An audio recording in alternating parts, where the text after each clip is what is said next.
Hoje eu trouxe nesse vídeo uma conversa sobre comparação e o que acontece quando você tem a comparação como regente da sua vida. Essa é a primeira vez nesse canal, seja bem-vinda. De acordo com os meus filhos, eu não me apresento nos vídeos e eles dizem que é importante. Então, eu me chamo Nara Miranda. Nesse canal eu falo sobre crescer e desenvolver de uma mulher que quer colher bons frutos, frutos de sabedoria, frutos de uma vida enraizada em Cristo Jesus. Eu sou cristã, então esse canal tem esse tom de uma conversa um pouco mais profunda para que você e eu aprendamos cada vez mais a como construir essa vida baseada em princípios, em fundamentos cristãos para o nosso dia a dia, no nosso cotidiano, como nós podemos aplicar isso no nosso dia comum, na nossa rotina. Então, nessa conversa que vai ser sobre comparação, eu também quero trazer um ponto sobre contentamento. Para usar de exemplos, então, eu vou trazer meus próprios exemplos, minha vida, porque eu posso falar da minha própria vida, das minhas próprias experiências, e também vou trazer nesse vídeo sobre a vida de Ana, mãe do profeta Samuel. Então vamos tomar como exemplo a vida de Ana, vamos refletir então essas atitudes de comparação, quais são assim as evidências que você pode estar trazendo essa comparação com o que está regendo a sua vida, e o quanto que isso nos rouba os dias. Uma coisa que eu aprendi e continuo aprendendo é quão importante é você ter uma base sólida, pensando como uma casa. Essa base sólida para que depois não venha a ruína. Pensa naquela tempestade, naquele vento forte que derruba uma casa, mas quando ela está alicerçada, ela não pende, né? Ela não desmorona. E pensa que é assim a nossa vida. Então, quando eu paro e reflito onde eu estou alicerçada, eu sempre lembro de guardar o coração. Eu sempre lembro de provérbios. Eu até já gravei um vídeo sobre isso, sobre esse provérbio, uma das lições mais lindas de sabedoria, de ensinamento para nós. Então, guardar o coração. E o que é esse guardar o coração? Porque o coração, né, é a nossa mente. E o que é que molda a nossa mente? O que é que cria os nossos pensamentos, a nossa imaginação, os objetivos que você tem, os sonhos, eles são todos baseados no que vem à sua mente, no que foi construído na sua mente desde a sua infância. Tudo que você vê, tudo que você ouve, elas vão moldando seus pensamentos. Então, guardar o coração é principalmente no que você vê, no que você ouve e no que você fala também, que é a nossa boca, né? Guardar o coração desses 3 pontos. Agora, vamos então interligar isso na vida de Ana e trazendo os meus exemplos também para você. Eu vou começar te dizendo que há muitos anos atrás, antes de vir para cá pro digital, antes de ter clareza assim de propósito, de identidade, de quem eu era em Deus, eu tive um momento de falta de direção, de me sentir perdida, de sentir que os meus dias não faziam muito sentido. Eu vivia numa rotina que eu achava normal, era muito normal, mas não me trazia um contentamento. E hoje eu sei por que eu me sentia daquele jeito e o que eu fiz para sair desse lugar. Já comentei sobre isso em outros vídeos, mas vou trazer de novo nessa conversa, porque não tem como eu trazer para você hoje falar sobre contentamento, sobre comparação, sem trazer para você o que eu vivi nesse tempo. Mas essa falta de direção, até um vazio que você sente, fala muito sobre o que você está, onde estão os seus olhos. Porque eu lembro que eu estava no início da maternidade. Então, eu ia nas redes sociais para olhar outras mulheres que estavam na mesma fase que eu da maternidade. Até então, tudo bem, porque eu aprendia muito, né, mãe de primeira viagem, então eu queria saber, eu queria estudar sobre o comportamento do bebê, sobre como criar ali nos primeiros anos, primeiros meses, via muito sobre rotina do sono, então eram conteúdos bons, conteúdos lícitos que me ajudavam bastante. E eu fui consumindo esses conteúdos, muita coisa fazia sentido. Só que o que acontece? Existe uma armadilha, é uma linha muito fina entre essa inspiração e a comparação. Então você está vendo vídeos, de repente você está vendo os meus vídeos ou de outras mulheres, e você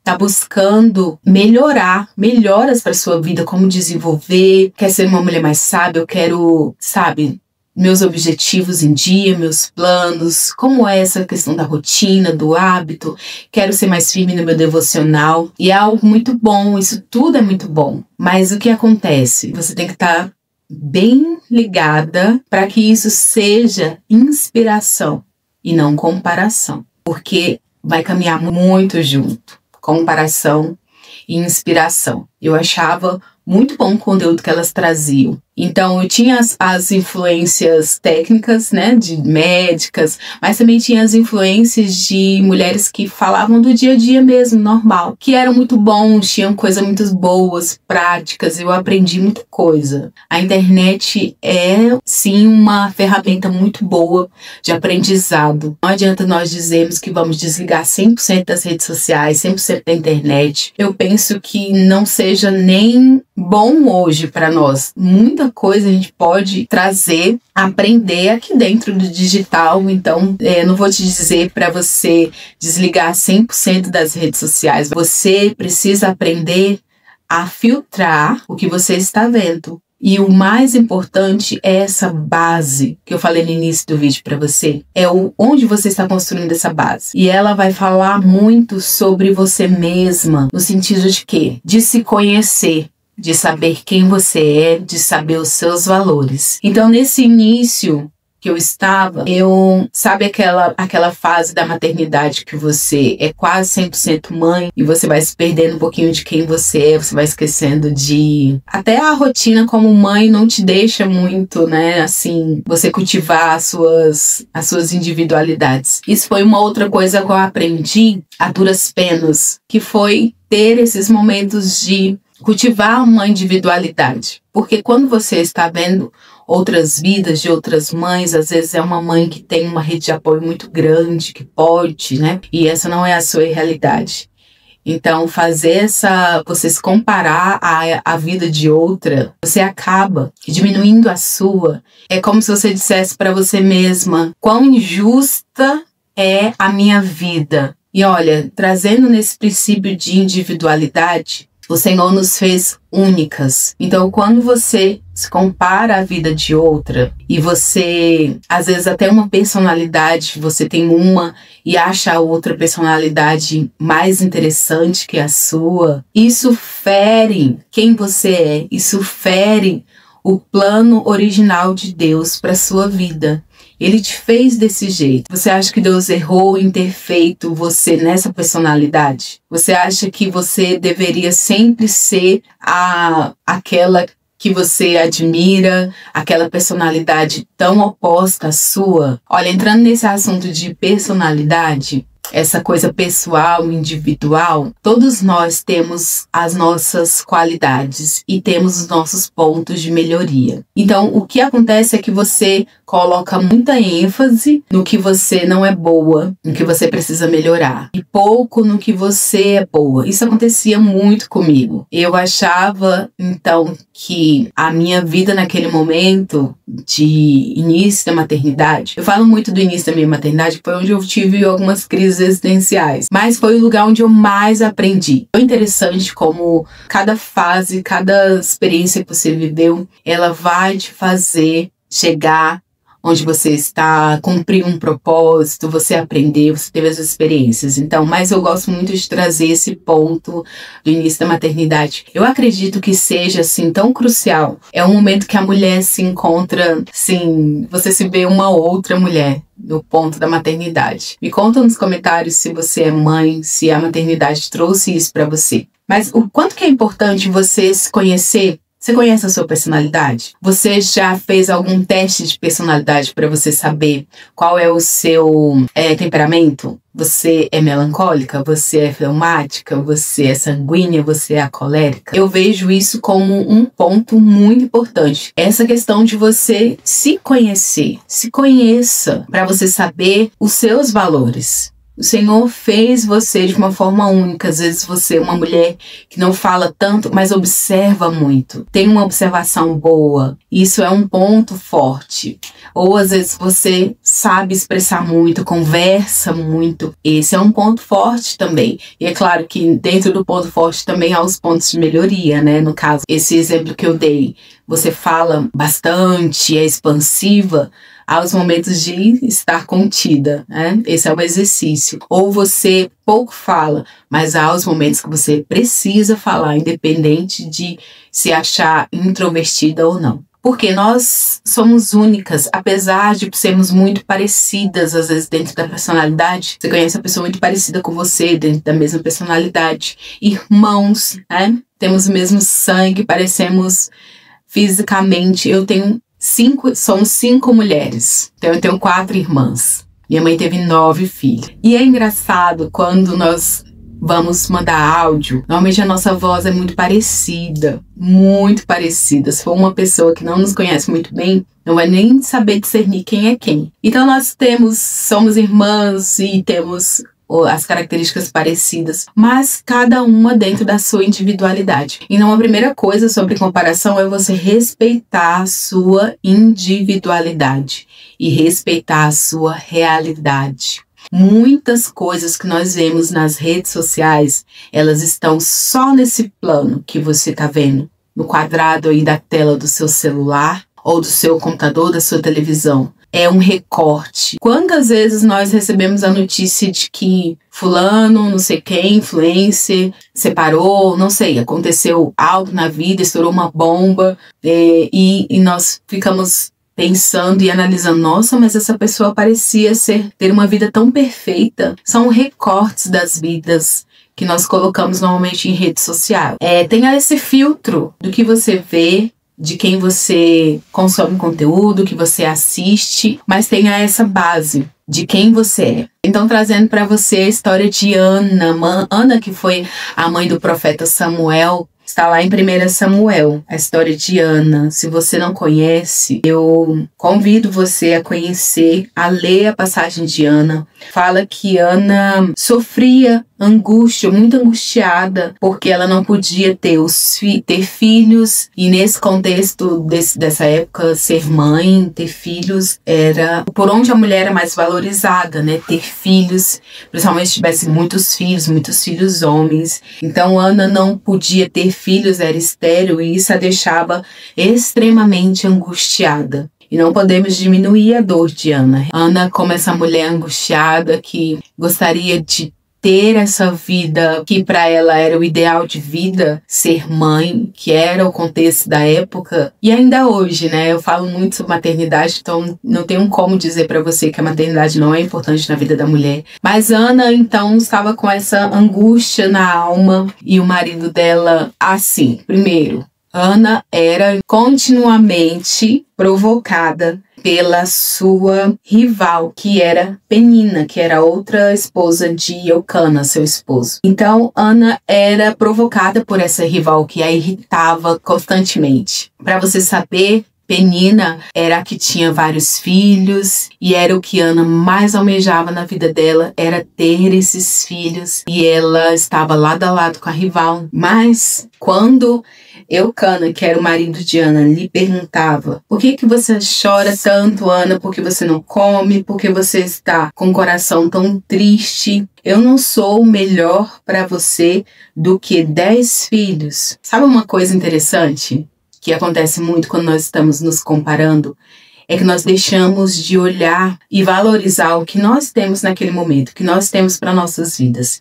Aqui fala que ele dava uma porção dobrada para Ana. Quando ele ia oferecer o sacrifício, e ele dava as porções para Penina, sua mulher, e todos os seus filhos e filhas, que eram filhos de Penina, E para Ana, ele dava uma porção dupla, porque ele amava, mesmo que o Senhor tivesse deixado ela estéril. E Ana não valorizava isso, né? Ana não olhava tanto para isso. E muitas vezes nós nos pegamos como Ana, assim, eu estou aqui nesse processo com um bebê e eu não posso sair a hora que eu quiser. Antes eu saía com minhas amigas, ia tomar um café, ia a certos lugares, participava do culto inteiro e agora já não posso, no meio do culto tenho que sair, tenho distrações porque eu estou com um bebê, aquele bebê que te toma o tempo quase que 100% e você não consegue encontrar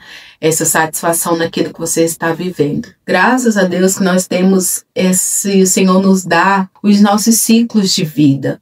Então você está hoje com um bebê, amanhã ele vai crescer, e cresce bem rápido, né? Os nossos filhos crescem bem rápido, os nossos dias são rápidos. Às vezes você está no início da faculdade que é difícil pegar até você conseguir, ou você está numa fase que está estudando muito para concurso, ou iniciou no trabalho e aquela dificuldade do início do trabalho. Mas pegue tudo isso como a sua realidade e valorize o que você tem. Valorize o que você tem em suas mãos, que o Senhor te entregou em suas mãos. Então Ana tinha um bom marido. Talvez ela não olhasse para ele, valorizando ele. Essa pergunta que ele faz para ela, dizendo, mas eu não te sou melhor do que 10 filhos, eu não sou um excelente marido para você. Tá certo que nós não podemos diminuir a dor de Ana por não ter filhos, mas talvez Ana devesse olhar mais, valorizar você e eu, valorizarmos mais quem está do nosso lado ou o que você tem nessa fase que você está vivendo e olhar menos para a vida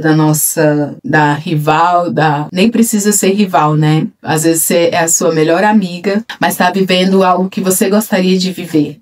É pedir mesmo ao Senhor que sonde o nosso coração para ver o que há em nós de mal, qual a raiz que está trazendo essa comparação. Às vezes é uma inveja, é uma insatisfação. Tudo isso são coisas que desagradam a Deus. Não é esse o plano que Deus tem para nós. O que Deus tem para nós é nós valorizarmos o que temos em nossa vida. Muitas vezes você orou, pediu ao Senhor por aquele filho, você pediu ao Senhor por essa porta de emprego, você pediu ao Senhor por essa oportunidade. Quando você está nela, aí vem as dificuldades e você reclama e você desvaloriza. Então, sondar o coração, guardar o coração. Aí nós continuamos então com a história de Ana, que passa-se o tempo, né? Acredito que Ana ficou um tempo nessa dor, um tempo com a amargura da sua alma, até que ela resolveu entregar ao Senhor qual era a aflição do seu coração. Quando Ana fez essa oração de entrega, veja que interessante, quando Ana está orando lá no templo, aqui no verso 13 fala, porquanto Ana só no coração falava, os seus lábios se movia, porém não se lhe ouvia voz nenhuma. Por isso Elia teve por embriagada, né? O sacerdote estava achando que ela estava até bêbada, porque ela só falava, ela não falava, mas movia os lábios. Nós podemos trazer para nós como exemplo essa entrega de Ana, porque foi a partir dessa oração que Ana fez.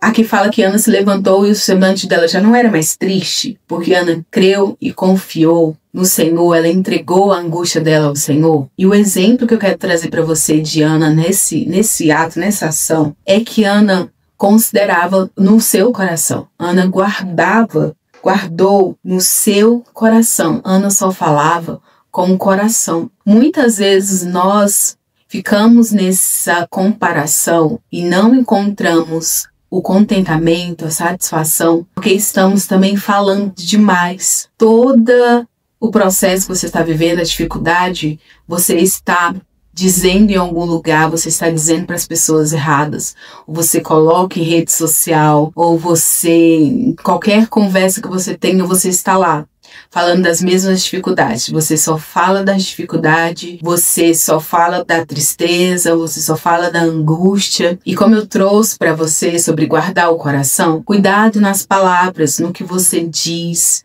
Isso vai alimentando o seu coração, isso vai alimentando a sua mente. Então, se você só está, todas as suas conversas são num tom de reclamação, num tom de satisfação. Eu não posso isso, eu não posso aquilo, eu não tenho isso. Eu podia fazer isso há uns tempo atrás, hoje eu já não posso. Isso tudo são palavras que vão alimentando, então, essas angústias no nosso coração, vai nos colocando nessa comparação. E quando Ana, então, só falou no seu coração, considerou no seu coração, ela falou para aquele que pode curar, é aquele que vai trazer o alento para aqueles dias, é aquele que vai trazer a satisfação verdadeira, a alegria que vem do Senhor. Eu me vejo muito como Ana quando eu, então, entreguei para o Senhor toda a angústia que eu estava vivendo, ansiedade, tudo que me passavam, assim, permeavam a minha cabeça nesse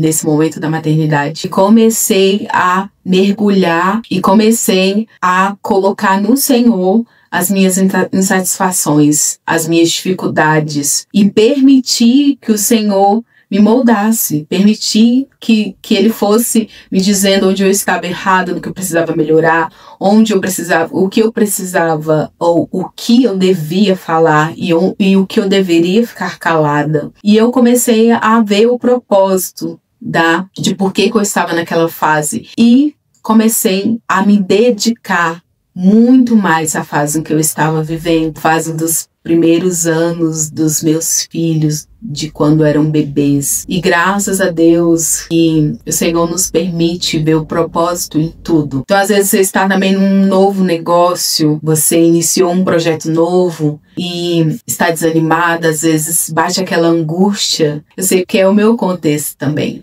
Eu busco inspirações. E por muitas vezes nós nos pegamos assim, nossa, mas essa pessoa já está lá na frente e eu ainda estou aqui. Mas entenda a sua fase, entenda o que você está passando, faça com o que você tem em mãos. O que Ana podia fazer aqui era ir ao templo, orar e entregar ao Senhor o seu coração. Às vezes o que nos falta é isso, ir diretamente ao Senhor e dizer a Ele quais são as suas dificuldades. Senhor, eu comecei aqui um negócio e ele ainda é pequeno. Quais são as ferramentas que eu tenho em mãos que eu posso usar?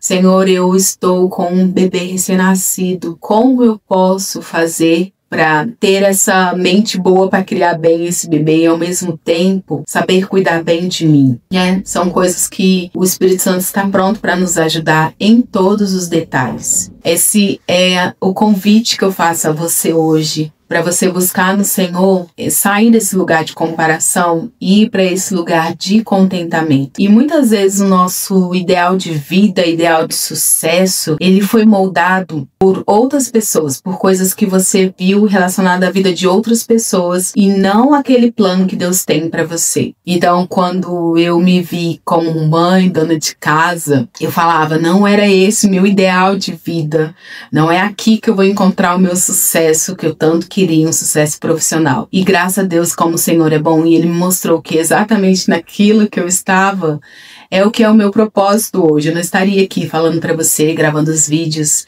entregando conteúdo para você, te falando dessa vida de crescer e frutificar, se o Senhor não tivesse aberto os meus olhos para enxergar o propósito que eu estava, onde Ele tinha me colocado ali como mãe, como dona de casa. Uma mulher ser bem-sucedida, ter uma vida de sucesso, não tem nada a ver com quanto você tem na sua conta bancária ou quanto você está andando com roupas na moda e a sua aparência está na moda ou não. Não é isso que define o nosso sucesso. O que te faz ser valorizado, o que te faz ter essa satisfação, essa alegria, ela primeiro está no Senhor e no que Ele diz para você, lá no seu secreto, quando você está só você e Ele vai te mostrando no seu dia a dia, na sua rotina, propósito, e você está dentro desse propósito, você vai ver que a alegria e a satisfação você não vai encontrar mais em outras pessoas. Você pode até consumir o conteúdo, você pode até se inspirar, porque isso é válido. Eu faço isso, eu tenho as pessoas com quem eu me inspiro, mas a principal voz que você tem que ouvir, onde você tem que guardar o seu coração, são nas palavras daquele que te criou. E ele sabe qual é o propósito de ele ter te feito do jeito que você é, com as habilidades únicas que você tem. Então siga nesse aprendizado, nesse crescimento, para que a sua vida então gere bons frutos e você colha desses bons frutos dentro do propósito que o Senhor tem para você. Esse é a nossa conversa de hoje. Se você gostou, se inscreva nesse canal se você não é inscrita. Compartilha com uma amiga. E eu vou gostar muito de saber se você gostou, colocando nos comentários algo que te trouxe nessa história de Ana ou nas minhas experiências para você. Tá bom? E eu te vejo no próximo vídeo. Tchau!